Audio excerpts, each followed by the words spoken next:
April 20th, 2010.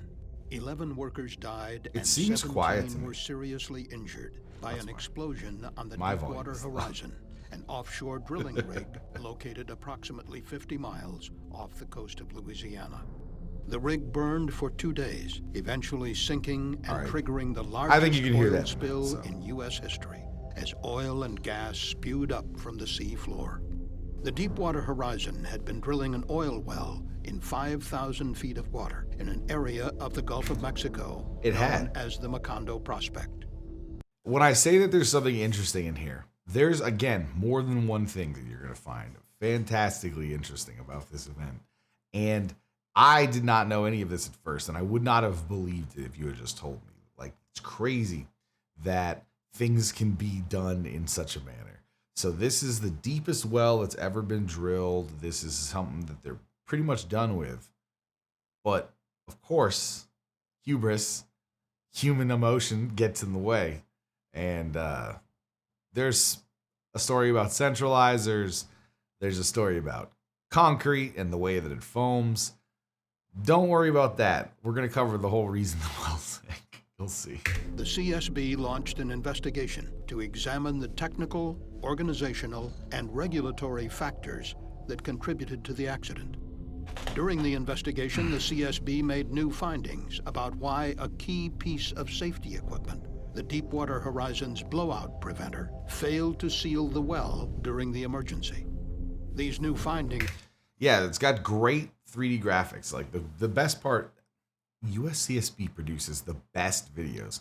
I say this all the time, but it's serious. They honestly produce the coolest content. They're such a useful government organization compared to most.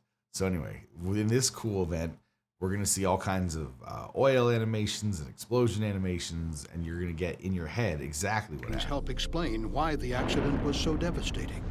And the CSB cautioned that other blowout preventers currently in use could fail. That's because a cloud of methane going across your deck.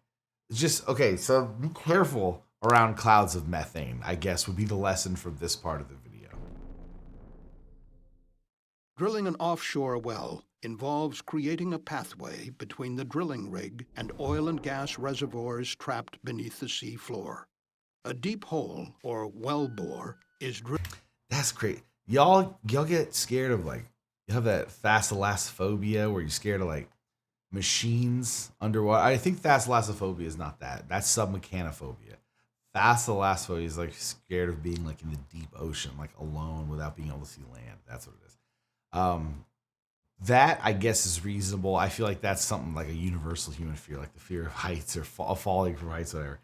But this one about submechanophobia, it would creep me out so hard to be near a blowout preventer or underwater pipes for a drill rig or near the drill. Like, something about that creeps me out every time I see those videos from the drill pipes of octopus and stuff. Oh my God, it kills me, man. I can't take it. Drilled through layers of subsea rock and sediment. The octopuses are cool. These rocky layers can contain trapped water, crude oil, and natural gas under pressure. And natural gas An under unplanned pressure. flow of these well fluids into the wellbore, known in the industry as a kick. Look at all that. So this thing's wild because there's all these. I mean, you can't see my hand. So oil would come up here. There's 1, 2, 3, 4, 5 severe methods for stopping the issue. Okay, 5 methods that are ridiculous. Above that, in the annular space, this is called the annular space inside the drill bit. That's like the open place where the annuous, where the oil and the mud flows, is the annular space. And these right here, these blowout preventers are just like these big rubber grommets that expand to cover the wellbore and the annular space, and prevent the oil and gas from flowing. Because in the middle of this, there's a drill pipe, and the drill pipe goes down here to the drill head, which is in the wellbore. And down here, around the pipe, but inside the blowout preventer and the actual, like, piping from the rig, that's the annular space, okay? So that's what that, like, it's like the donut, okay? The annular space is the donut of a drill pipe. Do you understand? Not the hole. It's the donut. There you go. Explanations. And then, yeah. Can be dangerous. This is all sitting on the bottom of the ocean. Like, Without this careful is management, a kick can lead huge. to a blowout, the uncontrolled release of flammable oil and gas from the well. A blowout can be catastrophic. That's the annular since space. Oil You and know gas that now. reaching the drilling rig can quickly find an ignition source, leading to a fire or explosion, endangering the lives of the drilling crew. Yeah, it can. To prevent It kicks, can quickly find an drillers ignition pump source. a dense slurry called drilling mud into the well, creating a barrier between. How come nobody sells a dense slurry? Like, there's concrete McFlurries. McDonald's should just go ahead and call it the McSlurry. Let's go. Between the undersea oil and I bet they gas do in and Texas. the I piping should ask that my leads buddy. to the rig. Yo, is it called If the this mud McSlurry? barrier fails or is somehow Hell yeah, bro. the safe Just dudes out there in the oil field drinking their McSlurries. Like, fuck yeah. I get mine with Reese's. Oh, that's stupid. You gotta get with the M&Ms. Another guy's like, nah, you're a fucking idiot. It's the Butterfinger, stupid. safety of the I don't know why drilling that's crew funny to me, but it depends is. on a It's, like, really critical good. piece of equipment located on the sea floor. These people, like, all called exist the blowout now. preventer, or BOP. Oh, I like the little tree, though. Okay, so this little tree, I wonder if there's lights on it, like a little underwater stoplight. I wonder if they pull up the blow. Honestly, this is something I don't know. Is the blowout preventer might go with the rig itself once they lock in the well and they just leave this piece. Like, that's what I was about to say before. Is like they'll disconnect all their equipment from here, take it with them up to the rig, and then leave after sealing in the wellhead. And then the crew that's going to actually pump the oil, because they don't, like, Deepwater Horizon's not a pumping crew. They were here just to drill the rig. They come in and then hook up to this like a little gas pump, just and suck it out. Just they just pop through the concrete that they use as a plug. And I would say 75% certain that they disconnect this and they take this, because the maintenance on this fucking rig was probably The you'll BOP see. is a I don't wanna complex spoil it. electrically and hydraulically powered device that is essential for controlling the well and, in an emergency situation, preventing a disaster on the platform high up. So you see those bad boys, those big metal suckers? Those do what the rubber grommets do at the top if the rubber grommets fail. And these ones are hydraulically powered. So if it loses electrical power, they can be triggered by a little bit of electrical motor that actually triggers them. But anyway, so you'll see. Don't worry, we'll get there. They close around the annular space too, and they block it. Certain issues that occurred here due to pressure differentials, something that wasn't predicted beforehand because they hadn't drilled a well this deep before with a drill pipe this long. I bet you, though, a couple of those drillers probably had seen something where they're like, I don't know, man, it acted weird before. Like, maybe somebody on that crew knew just through experience, but nobody had ever seen anything like this. We learned about this later. Above on the sea surface. The BOP is connected Those to are the the rig blind by shear a large rigs. diameter pipe called a riser. If a kick occurs, the blowout preventer is designed to prevent flammable oil and gas from traveling up the riser to the drilling rig. This is done by sealing the area around the drill pipe, known as the annular space. That's right, the annular space. You guys, did you all say it out loud? I bet you did. That's right. The crew can manually 'Cause you close know what that pipe is now. rams and donut-shaped rubber device. What did he say? Did he say donut shaped? Hang on.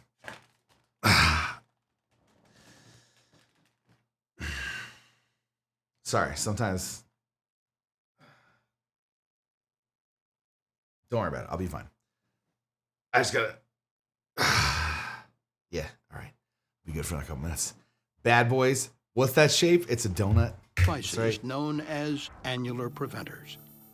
If those devices should fail to work, the last resort is a pair of sharp metal blades which form a blind shear ram designed to cut the drill pipe and seal the well. The blind shear ram can be activated manually or by automated emergency systems. At approximately 8:45 p.m. on April 20th, 2010, a kick occurred in the Macondo well. A kick occurred Oil in and the gas Macondo entered the well. wellbore. That's how it would be on. What channel is that? At 8:45 p.m., a kick occurred in the Macondo well. Where there's like a little too much drama to it, you know? But this guy's so good. I think half of these videos' gravitas comes from the fact that this guy just sounds like he's worked every one of these jobs. Like he sounds like Mike Rowe when he's 80. Were undetected, eventually passing above the blowout preventer and trapped. Oh, sorry for interrupting that. What he said is that while they were all kind of not paying attention, a kick occurred just without realizing. Oil and gas got past the blowout preventer, got past. Nobody on the rig saw it occurring. There was no indication. And then, bam, it blows out, which means that it starts to shoot out from the well floor. Traveling quickly up the riser toward the Deepwater horizon and the 126. Like, look at that big fucking pipe, dude. Just after 9:40 p.m., drilling mud, that creeps forced me out. upwards by the rising oil and gas, suddenly blew out onto the rig.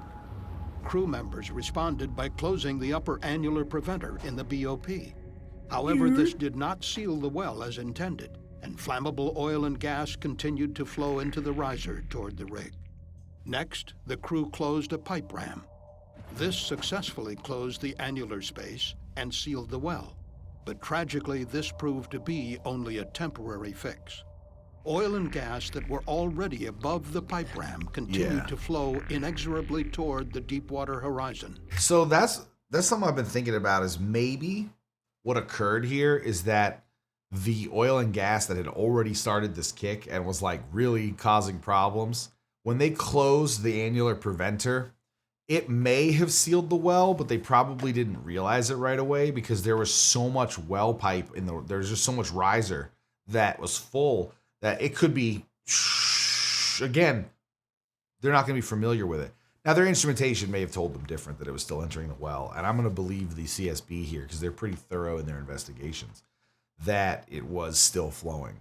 But when they closed the pipe, you know, the donut-shaped pipe ram, that closed the space. But damage was done. As the oil and gas escaped the riser onto the rig, the pressure dropped in the annular space above the pipe ram. But at the same time, the pressure in the drill pipe climbed substantially. The drill pipe was closed at the top, but oil and gas continued to flow in from the reservoir below. After extensive analysis, the CSB concluded that this large difference in pressure likely caused the drill pipe to buckle, essentially bending the pipe. Remember this. Remember this. This is the big problem here. The differential pressure caused by they don't cover it here, but there weren't as many centralizers as their math had said that they should use. A centralizer is a piece that holds the pipe in the central position, spaced throughout the drill pipes as they put them down onto the ocean floor from the rig. Now, they were supposed to use something like 50, and they went with 19, which is like 4 more than their standard. I'm pretty sure those are the numbers. I've looked into this a lot. So, had they used enough centralizers, like what the math predicted, it's unclear whether or not it would have prevented this in any way. This may have occurred in a part of the well. This did occur in the blowout preventer. It may not have happened there. It may have happened somewhere else. It may have not have happened if there were centralizers, but we don't know. We'll never know. It's like saying the Titanic could have survived. Like, yeah, I guess it could have, but we'll never know. This is where it bent. And this is what caused the big problem that meant they couldn't solve it with any of their established methods. So anything here, the blowout preventer, the procedures, concrete, mud, there's nothing you can do at this point. Once this has occurred, we're in a new situation, which is Fucksville. Pipe off-center, inside the blowout preventer. The buckling pushed sections of the drill pipe outside of the reach of the blind shear ram blades. This would eventually prove to be catastrophic.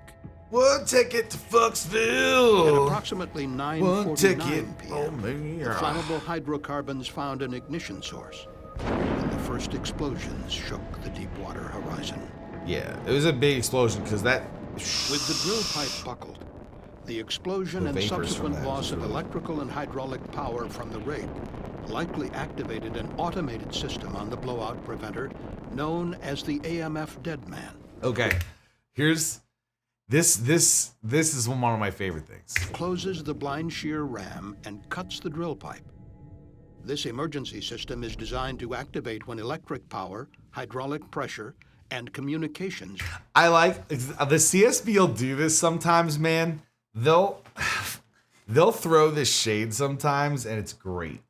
They'll come in and make a place look just dilapidated. They will make it look like a hellhole. If they're upset with the way that safety conditions were, they'll let you know when they do their investigation. They'll make the 3D, and they'll go down to their 3D artists and they'll be like, "We hate these guys. Make that look like shit." And they'll be like, "Hell yeah, boss." Everyone's gonna look at this and go, "What was this from previous civilization? Where do they find this in Mad Max?" When we watch another video, another time, when we watch something about an oil facility, or if you go back and watch my previous videos, you may find ones where we've gone through this before, but generally these are not pristine looking facilities. Sometimes they are. Sometimes it's like an event that shouldn't have occurred and it was just like human stupidity. And if it's like human stupidity, it's not always made to look bad. But when it's safety conditions and neglect, you can tell the CSB's mad at them. From the rig have been lost. The AMF dead man system was operated by two redundant control systems, The yellow pod and the blue pod. And the blue pod. The redundancy is supposed to increase the reliability of the system in an emergency situation. The yellow and blue pods worked independently of each other and were comprised of identical enclosed computer systems. It's just a car battery per side and 2 9-volts. And sets of solenoid valves. When activated, the solenoid valves controlled important So if you don't know what a solenoid is, it's something that prevents liquid from flowing. And a solenoid generally is controlled by, in this case, is controlled by magnetics. And this magnetic solenoid is powered by electrical current. Just know that when this is functioning properly, when powered, it is able to pull it into place where it'll allow the fluid through. When not, it won't. POP functions, such as closing the blind shear ram. If electrical power from the rig was lost, as happened on April 20th, 2010, both the yellow and blue control pods contained backup 27-volt and 9-volt batteries to power emergency functions. The 9-volt batteries powered computers that would activate the solenoid valves, which were powered by the 27-volt batteries. However, evidence indicates the blue pod had been miswired at some time before the BOP was lowered onto the seafloor. This caused the pod's 27-volt battery to drain and made it impossible to operate the solenoid valve for the blind shear ram on the night of the accident. And within the redundant Captain, we made a fucking... the solenoid for the blind... No, wait. They're not explaining... Let's make this clear. They're not currently explaining the problem that made the battery drain. No, that's done. The battery's just drained. We're not getting that battery back, okay? We're fucked. That battery's gone. Okay, don't worry about that battery anymore. This is another problem that we have right here, okay? This is on the other side in the yellow pod. Some asshole couldn't get 4 wires right. The solenoid for the blind shear ram had been miswired. The solenoid valves were controlled by 2 coils of electrical wire. These 2 coils were designed to work in concert, generating a magnetic field strong enough to operate the valve. But within the miswired solenoid valve, the 2 coils actually opposed each other, leaving the valve paralyzed. Okay, so due to improper maintenance, blue pod, fucked. Main battery, not gonna work. The 9-volt that controls the solenoid, we'll see. So far, car battery that powers most of the work, gone. Yellow pod, this solenoid that controls access of the liquid to the hydraulic system to actuate the controls. Oops. Sorry, Cap. Second fucky wucky. we've got a fucking yellow pod rewired in reverse. It's not gonna work. But wait, there's Only more. a third unplanned failure allowed the yellow pod to operate. On the night of the accident, one of the 9-volt batteries that powered the solenoid valve's computer had failed. So,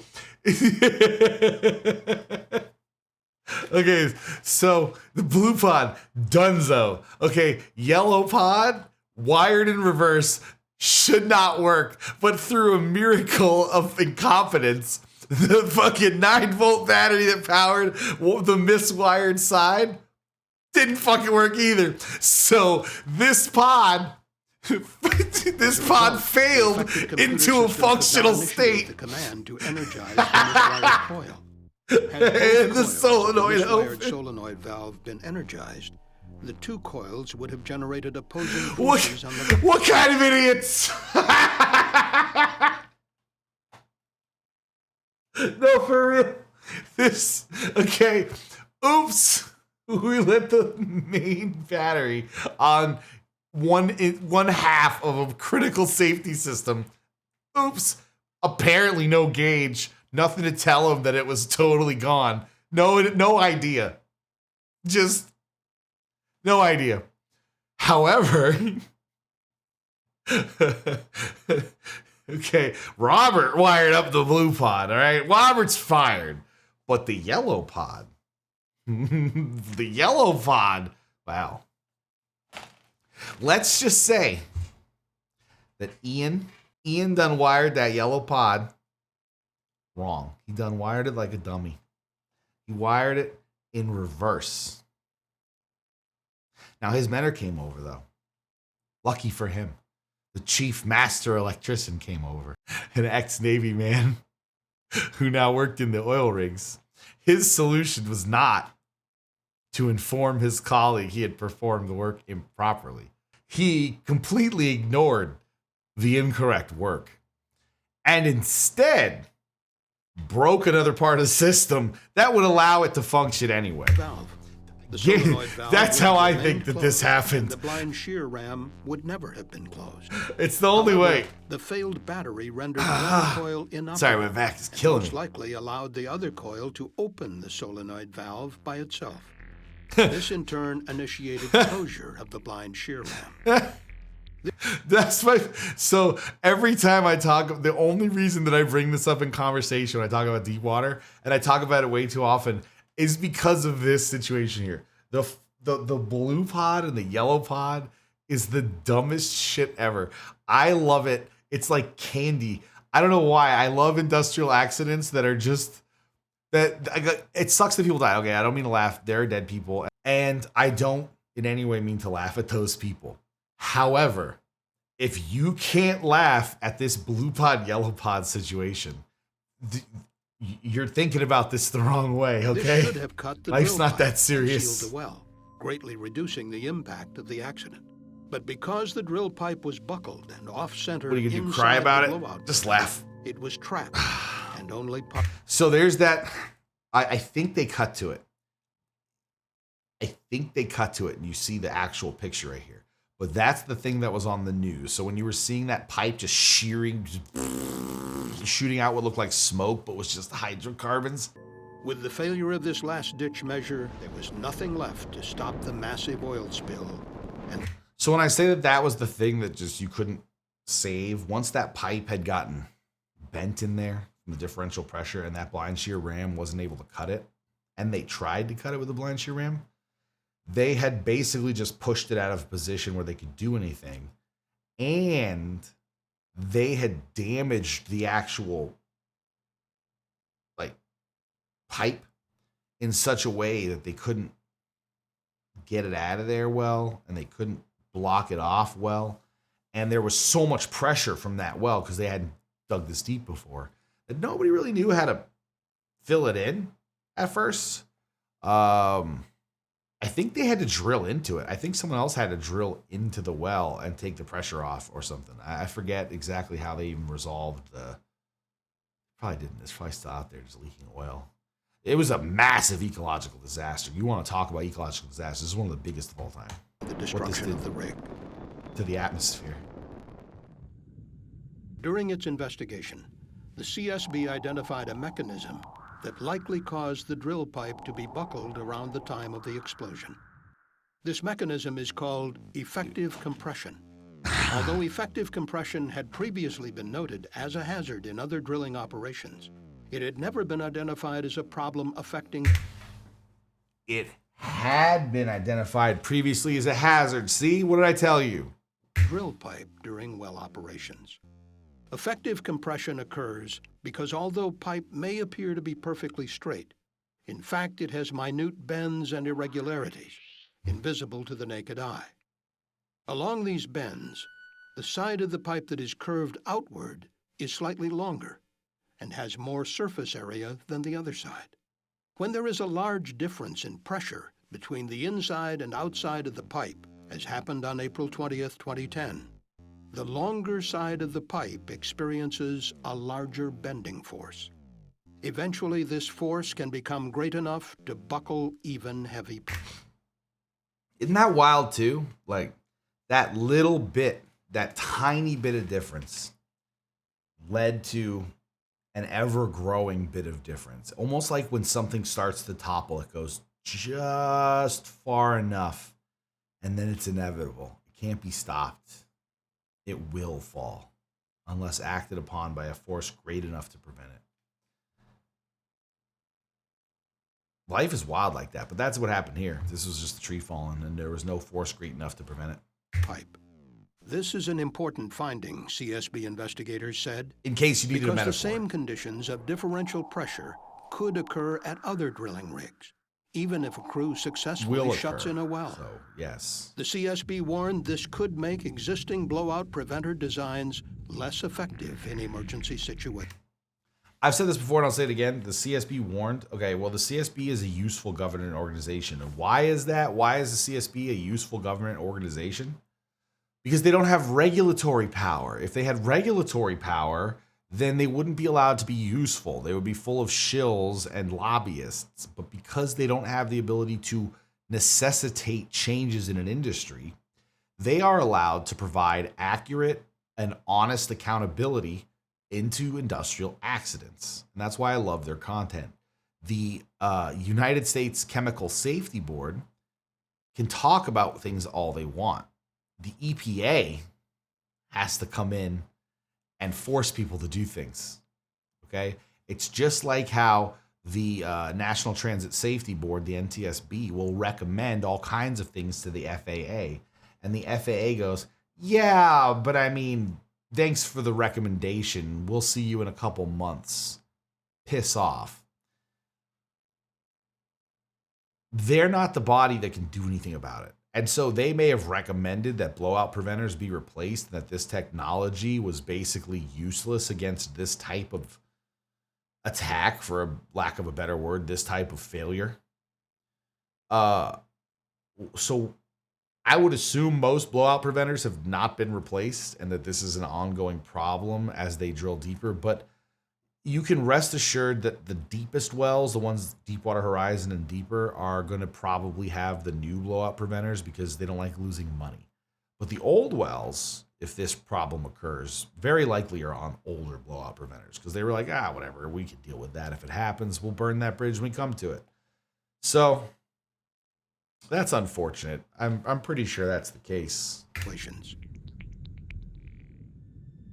In the case of the Deepwater Horizon accident, real quick, I love the sounds that the oil makes in their video. Better designs less effective in emergency situations. In the case of the Deepwater Horizon accident, the buckled drill pipe prevented the blind shear ram from sealing the well. Oil and gas from the well flowed out of the buckled drill pipe and into the Gulf of Mexico for 87 days. A reported 5 million barrels of oil eventually spilled. That's causing one of the worst environmental disasters in United States history. Bro, in world history, that's no joke. But there you go. That's what happened to the Deepwater Horizon. And now you know. I love that sound, man, of that thing going up there. It's great. Fantastic. It's fantastic. You come along and you watch a video, you go, hey, it's the Deepwater Horizon. I want to see this video about the explosions. Why can you give me more explosions? There were not enough. I want to see the explosions. What is this bullshit? But you know what? You came and you got a fantastic video, and we got together and we spent a nice time, and we learned a lot about we learned a lot about the industry, and we learned a lot about safety, and we started talking with each other, and it's gonna be fantastic. Okay, so so yeah, I think that's all we wanted to look at tonight. If you wanted to actually, there's a bunch of crazy things. I've watched so many Deepwater Horizon videos. The Husky Superior Refinery, we watched this one recently. 60 minutes on this. There's all kinds of crazy stuff. Yeah, no, I don't have anything else of value tonight, but I'm gonna go lay down, try to stretch my back. So until next time, you stay cool, and woo, Scotty does it. We gotta feel that. We do it every day, and it's Sunday. Anyway, I'll talk to you guys later. Peace.